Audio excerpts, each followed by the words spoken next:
Hi friends, எல்லோரும் எப்படி இருக்கீங்க? நல்லா இருக்கீங்களா? ஓகே ஃப்ரெண்ட்ஸ், இப்போ நம்ம என்ன வீடியோ பார்க்க போகிறோம் அப்படின்னா முக்கிய தேசிய நெடுஞ்சாலைகள்.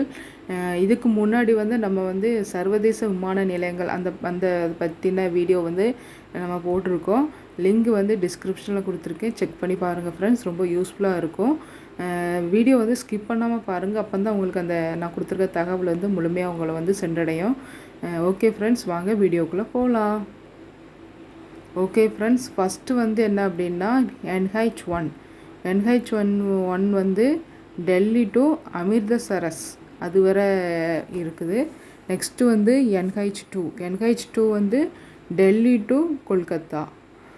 Next NH3 Mumbai to Delhi, Agra வழியாக பூனே வர போகுது. Next NH4 Mumbai to Chennai. NH5 Chennai to Kolkata வர ஃப்ரெண்ட்ஸ். அப்புறம் next NH6 Mumbai to Chennai, Mumbai to Kolkata. அப்புறம் next NH7 Kanyakumari to Varanasi. இதுதான் மிக நீளமான தேசிய நெடுஞ்சாலை அப்படின்னு சொல்கிறோம். அப்புறம் NH8 மும்பை டு டெல்லி, வழி ஜெய்ப்பூர் வழியாக போகுது. அப்புறம் NH9 பூனே, எது வழியாக எங்கே வர அப்படின்னா Vijayawada.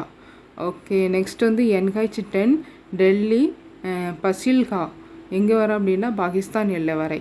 Okay friends, next NH47A, இது எங்கே இருக்குது அப்படின்னா வெல்லிங்டன் தீவு கொச்சி பைபாஸ் வரை. இதுதான் மிக குறுகிய நெடுஞ்சாலை அப்படிங்கிறது நம்ம சொல்கிறோம் சார் ஃப்ரெண்ட்ஸ்.